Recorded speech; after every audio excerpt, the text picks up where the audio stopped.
Welcome to Mental Health Monday, where we take care of our souls to reach our full potential, both physically and mentally. I'm Tabby, and I am a psychology student that is obsessed with empowering you to live a life you love. We're going to talk about patience, or lack of it. Do you feel like you're always in a rush? Like the world is moving faster than your feet, and find yourself snapping at your best friend for no reason? I'm going to walk you through some steps that will gain you more patience. Now, I know as a mother myself, patience is something that you have to have. And since Mother's Day was yesterday, I dedicate this episode to all my moms. And I hope you had a wonderful, wonderful and amazing Mother's Day. Let's get to work. Diagnosed with a few different mental health challenges. And with these diagnoses comes a lot of nervousness and anxiety, and I struggle with self-compassion and all of these things. And when that happens, I know that when I practice my mindfulness, that helps. And I know also that a lot of people are just going to roll their eyes and say, what is mindfulness? That must doesn't work, yada, yada, yada. Well, I'm here to tell you that you're telling yourself lies, because being mindful does what it do. You're going to find yourself a very nice, comfortable, quiet spot. For me, sometimes that's sitting in the car, in the garage, or in the bathtub with the bathroom doors closed and music, relaxing music playing in my ear. You have to find somewhere comfortable and quiet. Sometimes this technique may seem like you are shutting yourself off from the world, and I guess kinda you are, because you need to take a step away from your current environment that's bringing you anxiety. It could be your mind. You could just be thinking about the what if. But you have to step away from your current environment to be able to step away from your current mindset. The easiest way for me that I found to do mindfulness breathing, or to bring yourself back to a calm atmosphere, is called box breathing.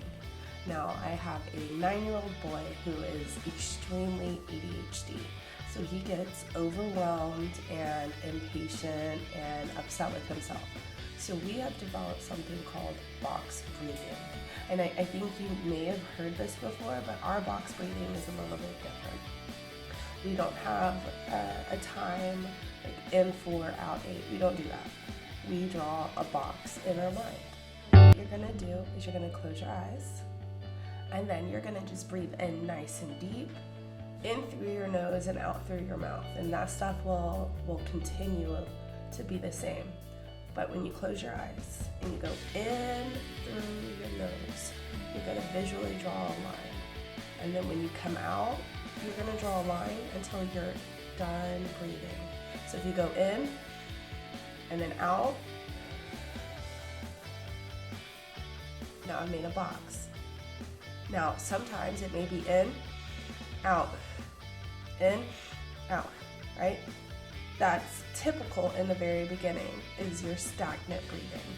But what you're gonna do is you're gonna try to count, which it might take some practice to count, but you're gonna see how many boxes it takes until you feel like you're calm again. So my number is typically 6. Now, the amount of breaths it takes to get me there is entirely different each time. But I can usually draw 6 boxes in my mind, and I can at least feel some sort of peace. So again, you're gonna go in through your nose, out through your mouth. And you're gonna do this until you're calm. And the reason we've done it this way is because he is ADHD, and he can't just breathe. It doesn't work. There has to be something, like, what are you doing? You're drawing a box. What are you doing? You are drawing a heart. Like, anything to promote in through your nose and out through your mouth will be more beneficial. As my breathing and my mind start to settle, I will notice that my mind has racing thoughts, things that I just can't stop. So when that happens, you acknowledge your thought. You acknowledge, yes, I know the kitchen needs to be cleaned, but I need to be here now, right? Like, your priority in this moment is you, not the kitchen. Your priority in this moment is you, not the kids. So you sit there, you acknowledge your thoughts, you do not act on them. And then you come back to your breathing. Breathing has an actual term. It's mindfulness meditation. And this can lead to changes in the brain activity in areas related to attention and emotion regulation. In fact, a study published in the journal Social, Cognitive, and Affective Neuroscience found that mindfulness meditation can increase activity in the prefrontal cortex. That is your area of decision making and emotion regulation and all that fun stuff. So basically this means that practicing mindfulness can help improve your ability to focus. It can improve your ability to make better decisions and regulate all of your emotions all at the same time. Mindfulness meditation takes practice. You will not be able to sit down the first time and be able to knock out box breathing and focus on your emotions and focus on your thoughts all at the same time. I'm 35 years old. My son is 9. It's taken some time. So be patient with yourself while you're breathing. Don't get frustrated. That's not the point. Just start over and be okay with starting over. You got this, I promise. It's easy once you get the hang of it. Me and my family do live in Dallas, Texas, which is one of the biggest metroplex in the state. I don't know about national, but we are pretty large. And living in Dallas, Texas brings so much traffic that road rage is real. Way to practice your patience is to just be accepting of your current environment. So when I'm driving down a major highway at 8 o'clock in the morning, I know it's gonna have rush hour. I'm expecting to be stuck in traffic for at least an hour. I've practiced accepting is my son. I'm gonna use him a lot, but he wakes up kind of cranky. So I've already accepted the fact that I have to wake him up a certain way, nice and patiently. Otherwise, we're all gonna have just a really rough day. I've learned how to drive in Dallas. So unfortunately for me, I've picked up Dallas driver habits, such as screaming at people, honking the horn, cutting each other off. It's rough, but it's something that I've accepted. It's something that I'm also working on changing through using my own freaking toolkit. Like, the stuff works, so just stick. One way to practice patience is using coping statements. That's things like, this is a temporary problem, this won't last, don't create a permanent solution to a temporary problem, like anything and everything you can think of. Me, personally, I say, this is not a perfect situation and you can't change it. This is not a perfect situation and you can't change it. And it works. So if you want to use mine, use mine. This is a temporary situation. I cannot change it. And if you can change it, you'll know right then and there. If you say, I can't change it, and you can't change it, you'll know. You'll just know. What I really like is, I'm doing my best and that's enough. I'm doing my best and that is enough. That is enough. Some statistics. Statements absolutely is an effective way to manage your stress. A study published in the Journal of Rational, Emotional, and Cognitive Behavioral Therapy. Participants who used coping statements were less stressed than those who did not. Coping statements it's not there for you to be okay with what happened, right? You can't change what happened. So if my son wakes up on a bad side of the bed, then I can't change how he's waking up, but I can accept it and I can pivot. So if he wakes up cranky, I'm gonna give him his space. I'm gonna let him finish waking up like I usually do, and then I'm gonna reapproach the situation. And that I think is where everybody is falling off, is they would just react to a cranky child waking up instead of stepping away and trying again. You have to try again. You always have to try again. Whether you're box breathing, whether you're practicing your coping statements, the first time's not gonna work. The second time probably won't work. But that 100th time that you say, this is a situation I can't change, or I'm gonna step away from the situation to approach it easier. After you do it 100 times, then it becomes easy. I could sit here all day and say, oh, I do this, I do that, but you know what? I've done it 100 times. This is not my first rodeo. And that's what you have to remember, is my 100 times is your first rodeo. Part of recording this entire series is the research.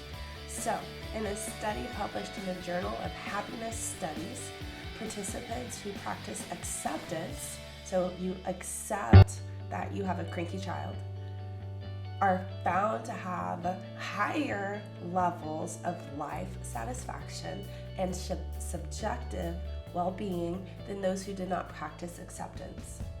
Additionally, a study published in the Journal of Contextual Behavioral Science found that acceptance-based interventions were associated with improved mental health outcomes, including reduced symptoms of depression and anxiety.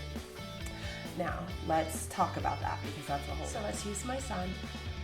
Let's say he wakes up cranky, right? And I don't accept the fact. I start yelling, what is your issue? Why can't you ever just wake up happy? Why? Blah, blah, blah. I'm yelling, right? What does that do? That shuts him down, because he has ADHD and he does not do well with yelling at all. So, make it comfortable, because this is going to be interesting. All right, so when I practice my acceptance, right? Before I ever open that dang door, I'm saying, he's probably gonna wake up cranky. What can I do to combat this? I walk in nice and quietly because I don't want to startle him in his sleep. That's rude. I run my hands through his hair and I start talking to him the same way that I used to do when he was a little bitty baby and it was time for him to eat and he was still sleeping, right? So I just wake him up. You wake up your child, or at least I do. You should wake up your child the same way you would wake up a newborn that needs to eat. You're not gonna start playing lots of music. You're not gonna start being loud. You're not gonna do all of these crazy things. No, you're gonna be gentle. So, first step, practicing acceptance to a cranky child is you're probably gonna have one. Second step, accepting that you can't change it. Right? So we walk in, we're yelling, we're crazy, everything's happening. I can't change this. I don't step away. What's gonna happen? The entire environment is just gonna be thrown off. My poor boy is gonna go to school in a bad mood. He's not gonna learn anything. I'm gonna send him off to school. Grateful, thank God he's out of the house. Now I can recompress myself. Now here's where the problem with that is. You send your child off to school. You go to work. You have this time to reconvene your own mind, right? You're driving to work, and you can breathe. You can do your box breathing, maybe not with your eyes closed because you're driving. But what is your child doing? Learning. They haven't had the time to refocus. Now, I know in my child's school, he is in elementary school, they do like circle time, which I guess that is a form of refocusing for children, but not every child in that school can actually refocus. They use this time to be loud and obnoxious and try to get the attention that they wanted first thing in the morning. And in my opinion, that is not our teachers' jobs, that is our jobs. So we have to practice patience for our babies. Let me say that again. We have to practice patience for our babies, not for us for them. That's no. This one is for my over planners and my under planners. Have you ever woken up and you missed your alarm and now you're 30 minutes late? I have a lot. Okay, so the big thing with waking up late, missing your alarm, all of these things is you're immediately gonna panic. You are late. panic, panic, panic. But you're already late, so don't panic. And let's practice a 15-minute mindful session. Right here, like right here. 15 minutes late, what? 15 minutes late, slow down. Accept that you're late. Practice patience with yourself. Like, you're already freaking late. What's the saying? Like, you're already late, so you stop and get coffee for your boss because then you're both late or whatever. You're already late. Accept it. You can't change that. What can you change? How you approach the situation. So you're late, you're not gonna run into your kids' room screaming, you gotta get up. That's not their fault. It's your fault that you missed your alarm, that you didn't plan well enough. So you cannot run into your baby's room saying, oh my God, because it's not their fault. So you have to accept it. Because as soon as you accept it, then everything else is gonna be smooth. Like, screw it, we're already late, let's go get a slushie for school. I've done this 100 times, so it's easy for me to say, especially for my Monday through Friday 9-to-5ers. Because I know you're gonna say, if I'm running late to my job, I can't slow down. I can't accept that. You can, and you should, but I do understand that 9 to 5, like, you have to go. You have to get your money, especially in this Metroplex, you hustle hard. The next thing I'm gonna say is probably going to be one of the hardest things that you're going to hear, but it needs to be said. You're running late. You have to slow down and appreciate something. Okay? I like to go outside. I have a balcony on my second floor, and it overlooks the street. And you can't see anything. It's a bunch of trees and another house, and it's very kind of dandy. But when I go out there, I appreciate something, right? I appreciate the fact that I have a roof. I appreciate the fact that I woke up. But you have to appreciate something. I appreciate my freaking coffee. I appreciate all sorts of things. Like, I'm covered with things here that I appreciate. So you have to find something. So while your child's getting dressed and you're running around grabbing keys and all of these things, right? You're rushing. You still have to appreciate something. Like this. I accept that I'm running late. I can't change that. So I'm going to calmly practice patience with myself and appreciate the fact that I'm still awake. I'm going to appreciate the fact that I still have a job. I'm going to appreciate the fact that my child is healthy. Like, something. You have to appreciate something. And a lot of this is going to be like gratitude, which we're going to get into. In a study published in the Journal of Environmental Science and Technology, researchers found that taking a walk in nature can lead to a significant improvements in mood and overall well-being. The study also found that spending time in nature can reduce stress and increase cognitive function. Now, I totally get it. How are you going to take a 15-minute walk when you're running 30 minutes late, and you still have to get your kids to school, and you still have to sit in rush hour, you still have to do all these things, right? I get it. But you're going to be wound up until you do it, right? So your first 15-minute break, go outside. I like to say go outside and take a picture because I'm forcing you outside. I'm forcing you to see something different. Whether it's the sky, whether it's a different car, right? Because no matter if you're in the same place every single time, something is going to be different. So I like to say, go outside, take a picture. That'll bring you back into self, right? To be a stay-at-home mom. So I have no time restrictions, no schedule restrictions. So these things that I say, I completely understand how they're easy for me.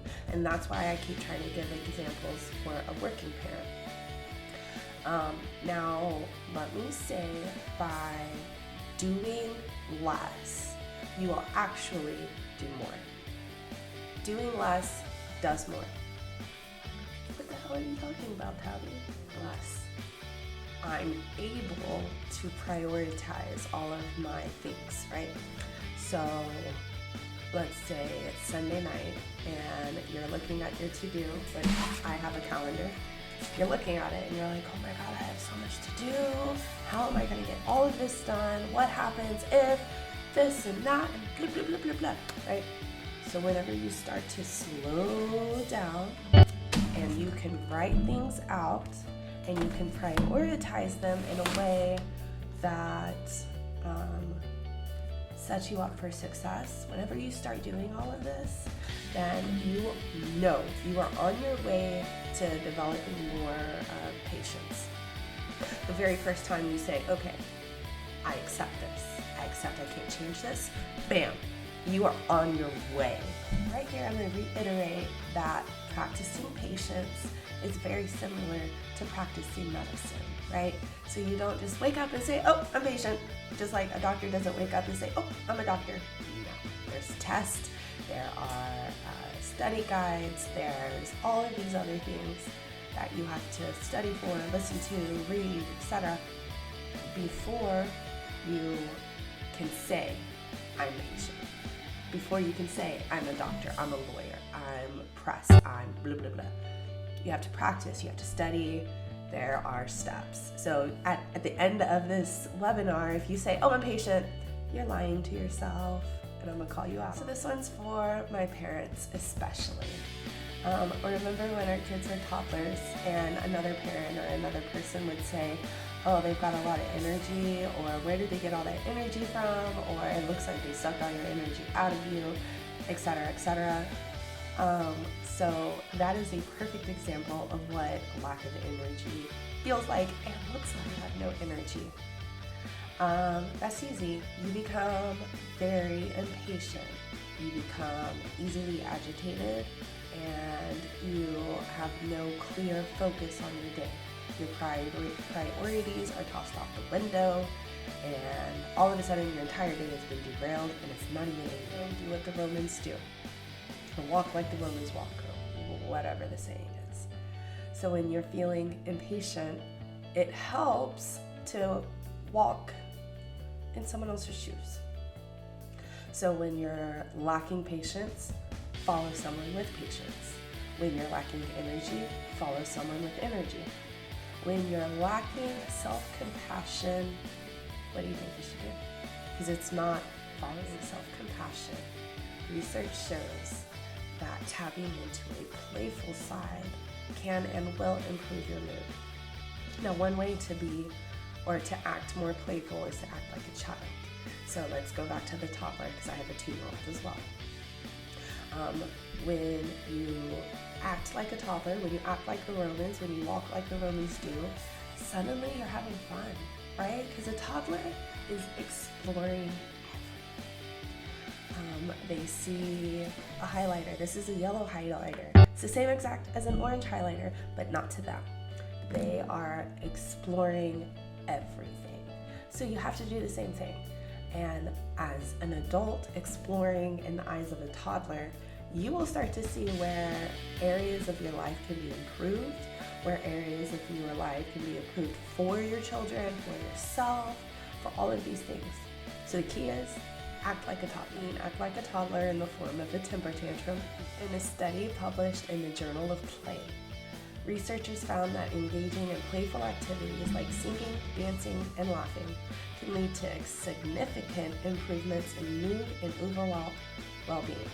The study also found that being playful can help individuals develop stronger social connections and increase creativity.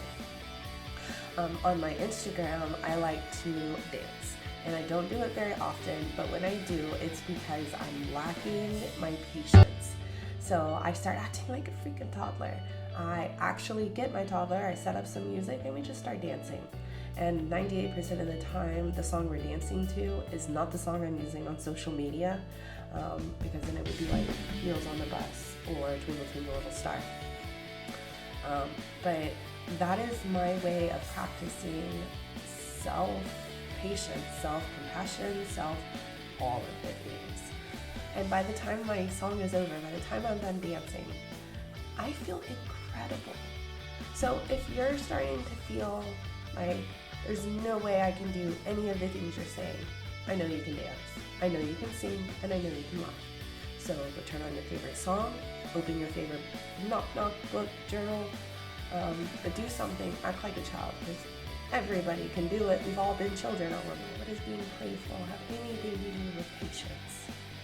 Okay, so when you approach to life, like just in general, when you approach life with a sense of curiosity, just like a toddler, and you wonder different things, you discover new things about yourself.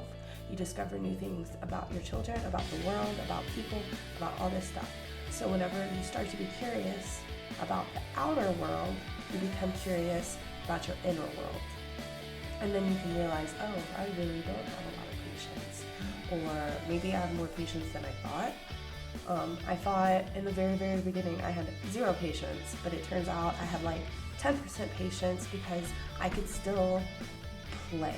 I could still sing, I could still dance. So by singing around the house and dancing like a kid, you are actually going to improve your overall well-being by exploring new things and approaching life with a more open mind, making the acceptance and the step away 1,000 times easier. If you're feeling nervous or you have no lack of focus, I want you to practice mindfulness. That's your box breathing. So if running 30 minutes late, I want you to use coping statements such as, I can't do it. This will pass. I can feel stressed or anxious or angry or upset, and I can still deal with this. This will pass. I can feel blank, but I can still deal with this. Rushed. I want you to spend some time in nature. Go outside and take a picture. No energy. I want you to practice being a kid. I want to see you singing and dancing and having fun. Tell me your favorite joke. Thank you for joining me today. And I hope using these practical steps gets you one step closer to a different level of patience. I'm going to leave you the same way I always do. Be kind to yourself, always.